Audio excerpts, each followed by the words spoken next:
In this video, we'll superficially cover each of the GeneXus elements involved in the implementation of a design system for the application. If we pay attention to the transactions we've been using, and to the panels created by the work with pattern, we can see that there are elements that give consistency and coherence without us having worried about achieving this. This means that GeneXus is already doing something for us in terms of a predetermined design system, even if it is elementary. For example, we see that all screens, even the ones made from scratch, like this web panel, have a common header. In this case, we've customized it, changing the default text to travel agency and replacing the previous image with this other one. The way to achieve this is with the web master page object. Here we can see the changes made. Remember that later on, the various screens of the application will be loaded into this control, the content placeholder. By default, the KB version comes with this predefined master page, which means that it will be applied to all web objects that are created, as we had seen. So, on one hand, GeneXus offers an object to centralize what will be the common information that we want the pages to share, such as a header or a footer. In addition, we can see that the base color, the one that stands out, is a type of red, which is used not only for the header, but for the buttons and other actions that are given to the user. Where is this configured? We know this table has a red background at runtime, but we're not seeing it.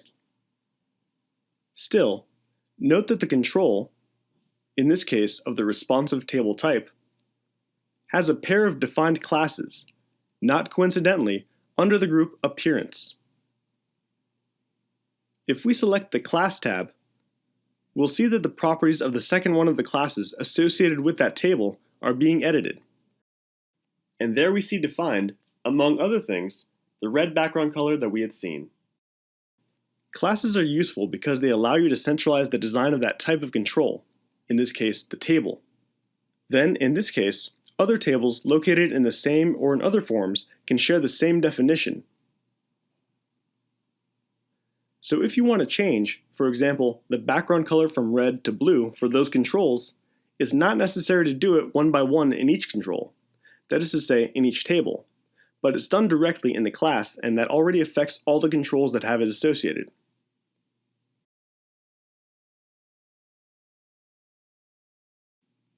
Where are all classes configured? In the theme object. Note that just as there was a predefined master page, there's also a predefined theme called Carmine that we've seen associated several times with our web panels. Note that when opening it, there are classes grouped by type of control. This is where everything is centralized.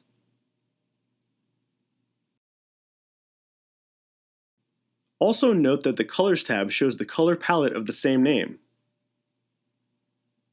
This is where the base color is configured. If we look for subclasses of the table class, there we find Header Container, one of the two classes that had the master page table associated with it. What we change on one side will be changed on the other. That was a shortcut to this place.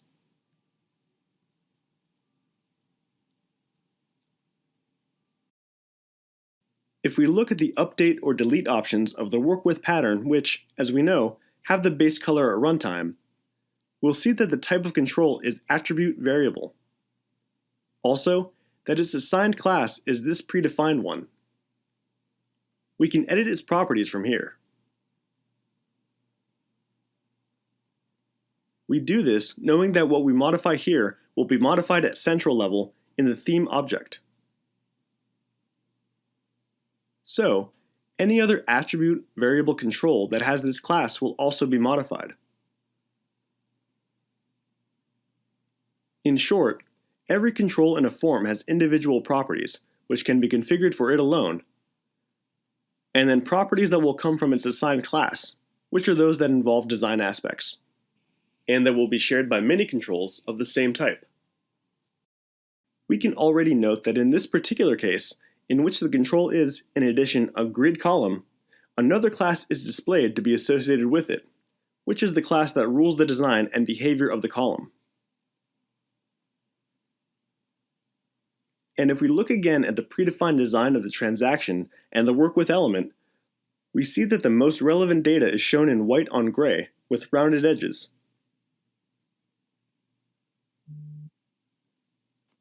This is because the table where this data is found in the transaction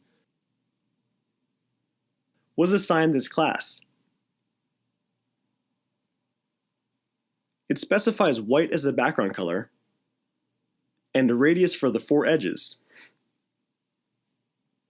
The work with grid was assigned this other class. This also specifies white as the background color, and the same values as the other for the radius. On the other hand, if we look at the grid of the web panel we created, we can see that its class is called grid, which doesn't have any of this configured. And this is how it looks at runtime, with all the columns next to each other, with the default gray background. Note what happens if we change its class for the same one of the work with grid.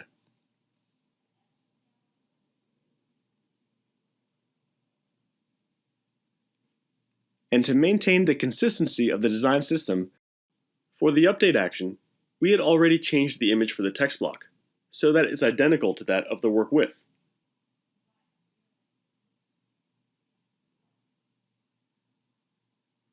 But this grid action should also look like these other ones.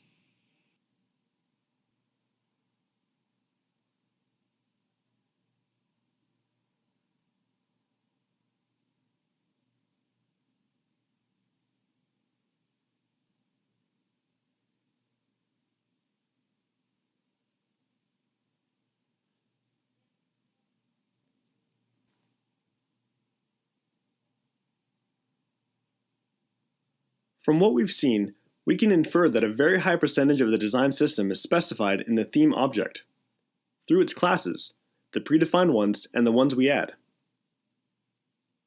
These classes are the ones assigned to the controls of the form, thus making it possible to abstract the design and establish a certain logic, so as to unify it according to the function played by each control.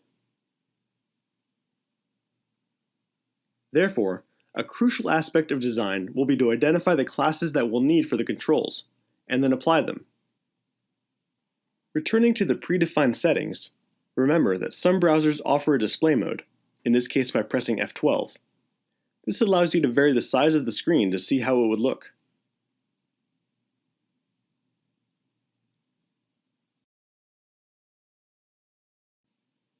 We can see that if we reduce the screen of the attractions work with enough to match a phone screen, the filters appear differently.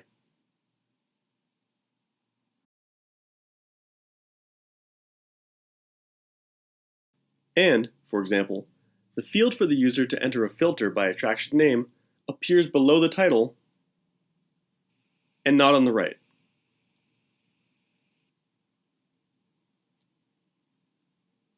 In addition, the recent links appear as a drop-down menu instead of being expanded.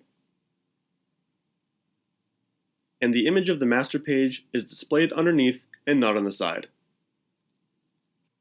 And with the screen width reduction, almost all columns also disappear, except for the one showing the name and update and delete actions. This behavior is known as responsive, and the web design that considers it as responsive web design. Today, it's not acceptable to design something that cannot be adapted to the screen size. Part of responsiveness is established through responsive tables.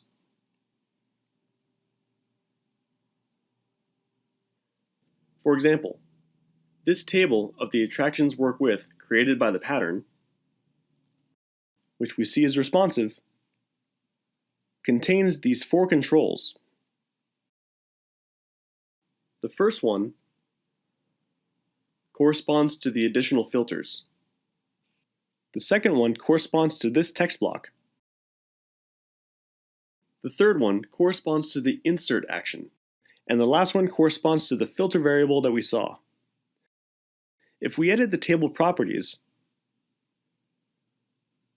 we find this one labeled responsive sizes. Here, we can establish how we want to display the table contents according to 4 screen sizes. Extra small, which corresponds to phones, small, corresponding to tablets, medium, that corresponds to notebook or PC screens smaller than 1200 pixels, and large, corresponding to bigger sizes. Here we can see that if the size is extra small, the button to enable the other filters will be displayed first, taking up 17% of the screen width. Then, to its right, will come the title, which will take up 50% of the remaining width. And finally, the actions, which here will be only the insert action, taking up the remaining 33%. The filter variable will appear underneath all of that, taking up 100%. Meanwhile, if the size is small, it'll be all in one row, with the button, title, variable, and action in that order. We've said that an important part of responsiveness, the most general one, is achieved by making use of these tables and properties. But another part, a bit more specific, is achieved through the classes. For example, hiding grid columns depending on screen size. Note that the class of the attraction name column is WW_column, but that to the other columns, the class WW_optional_column is added.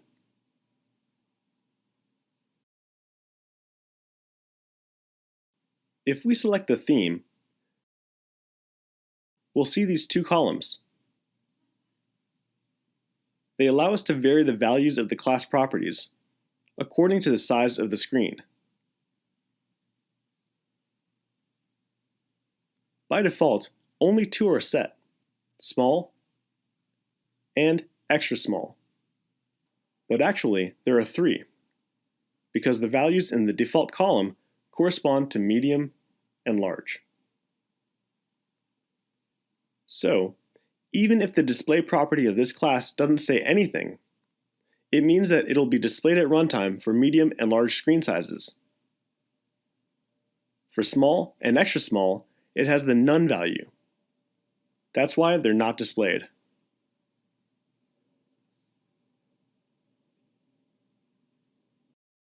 However, in the web panel we implemented from scratch, we do not have this grid responsive behavior.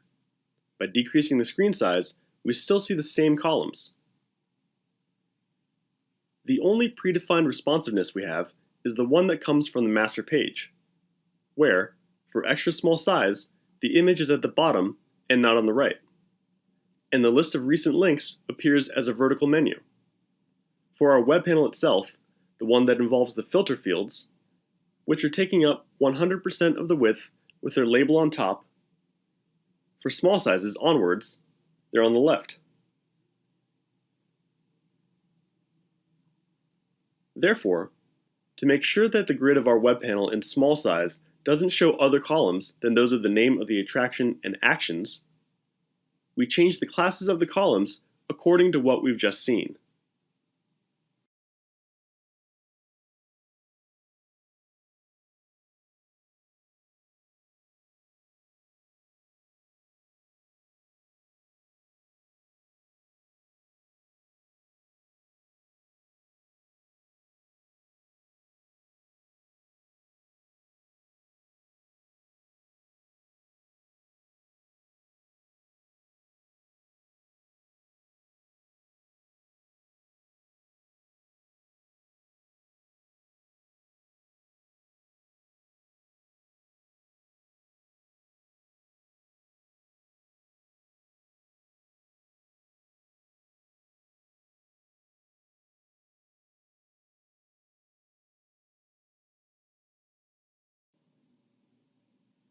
So, in summary, another important part of the design system has to do with responsiveness, which is achieved both by varying the positions and visibility of the responsive table controls, as well as by varying the class properties according to size as well, through these columns of the theme that we saw.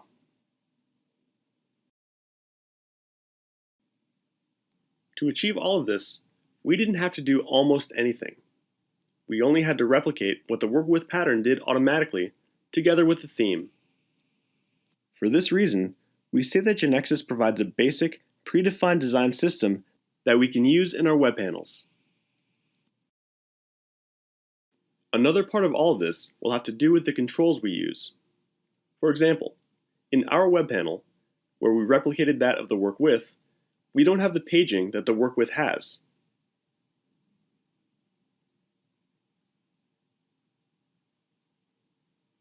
If we look at the grid properties, we see one named rows, which has the value 10, along with the paging mode property that has this value.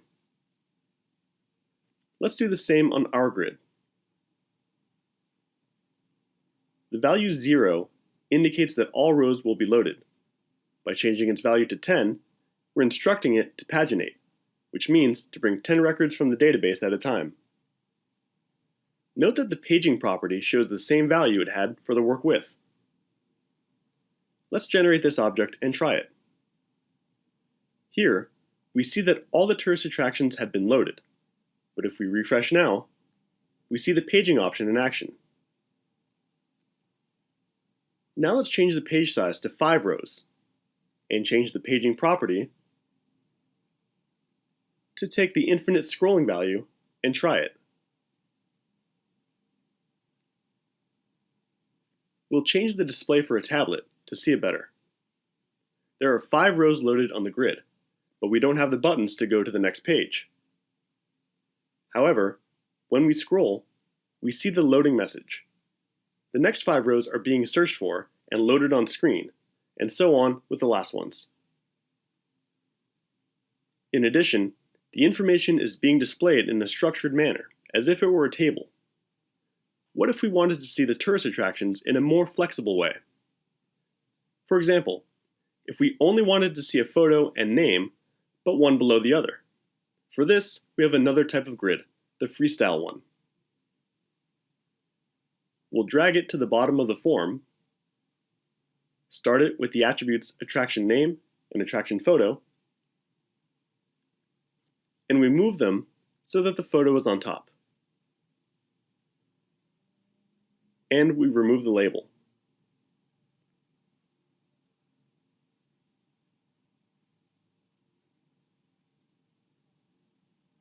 Note that the grid has the same properties as the standard one to determine the base transaction.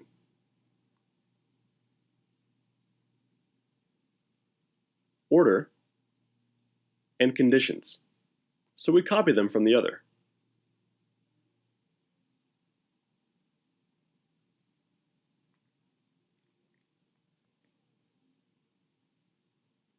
Let's remove this variable now, which we're not interested in.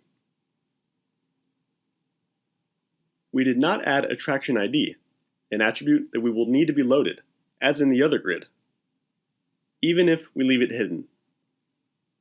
This was to be able to send it in a parameter later.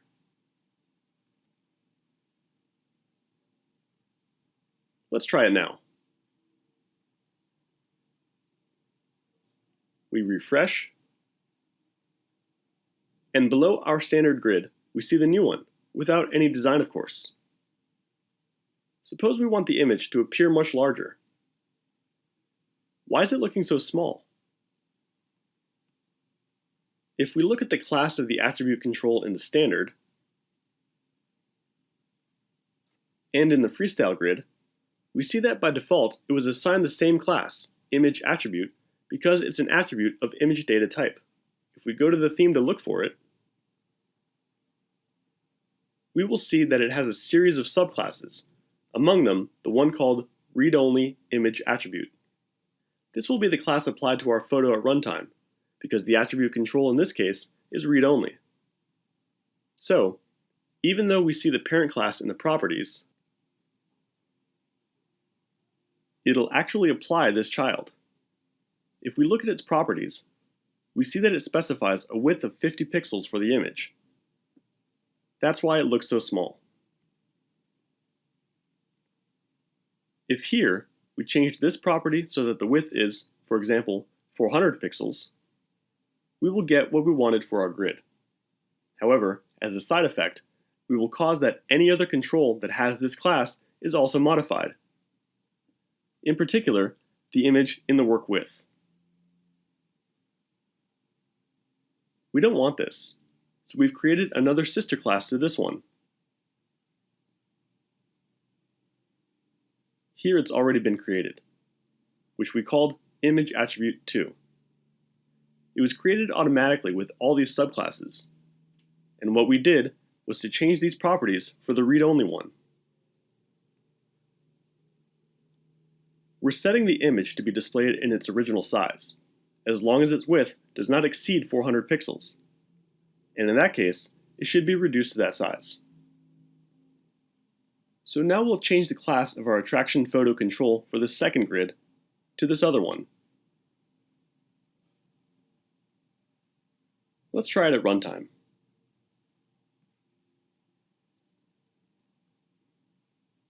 The difference can be clearly seen. What if now we want to show the attractions in a way that makes the most of the screen space?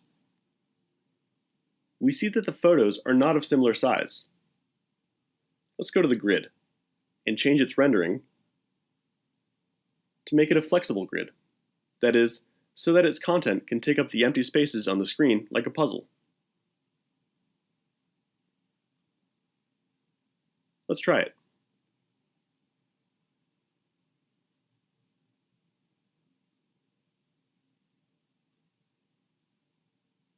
We see that, depending on the screen size, and considering that maximum width of 400 pixels, the tourist attractions are arranged in the row direction to fill the space. And what if we wanted the name of the attraction to overlap the image? Let's start by deleting the standard grid we had. We don't show it, but we've just deleted the associated events as well. Now we insert a canvas control into the form, which is a type of table that allows overlapping of the controls it contains. We take in there the two controls that we want to overlap. Let's leave the freestyle grid with the default rendering again, which will list one attraction with its photo and name per row. Note that by placing this control inside the canvas, these properties have appeared that allow placing the control in relation to the table, as well as setting how much space it'll take up and in which layer it'll be. We leave all the default values except for the layer. We write 1 because we want the image to be in the deepest layer, below the next one, that of the name. We'll place the name of the attraction in layer 2 above layer 1. We also want this control to have a left margin of 15 pixels, so that it has a margin in relation to the photo. Note that among the properties of the canvas table, there are those that allow indicating its height and width in relation to the control that contains it. Here, we're letting it take up 100% of the width, but we're going to indicate that the height should be, for example, 300 pixels. And finally, let's change the design of the attraction name control so that it looks better. By default, it has the attribute class associated with it, but we'll change it to one that we've created in the theme, with this name. In its properties, we've selected white font color, Calibri font type, 20 pixel size, and so on. Let's try all this at runtime.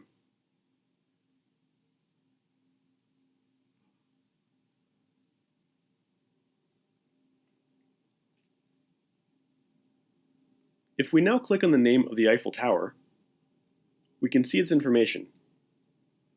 And to finish looking at some of the possibilities offered by grid controls, if we now change its rendering so that it's displayed as a horizontal grid,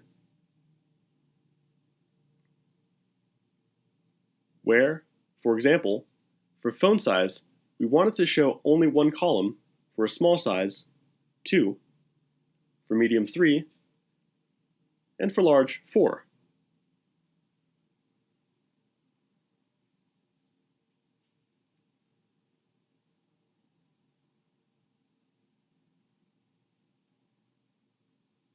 We press F12. Here's the large size, with 4 attractions per horizontal page. Here are 3, for tablet 2, and for phone 1. Of course, here we should insert images of the same size. This is just an introduction to all we can do with the controls and classes of the theme. There are other players, together with those we've seen, that allow using a powerful design system in GeneXus. We won't study them at this level of the course, only an introduction will be provided. We can not only use in our forms the controls included in the GeneXus toolbox in the predetermined way, but we can also define user controls that can be copied from platforms that offer those controls along with CSS libraries, which, like themes in this case, specify their style, the style of those controls. For example, this one, the semantic UI. We may want to use a card control, such as this one. To do this, we just need to create a user control object with the same name.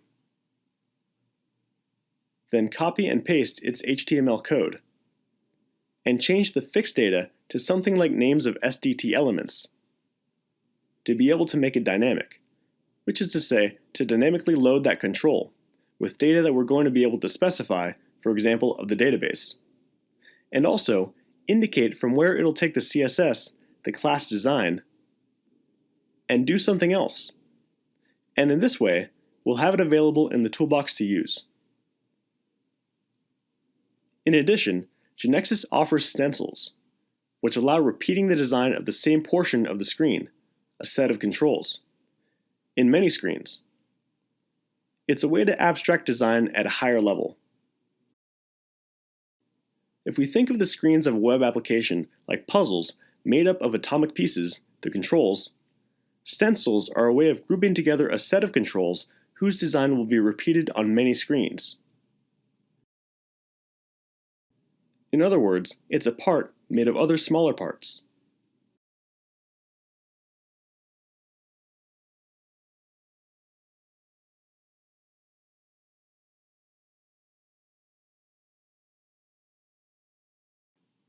In this way, we have introduced the most important players involved in the implementation of the design system in GeneXus.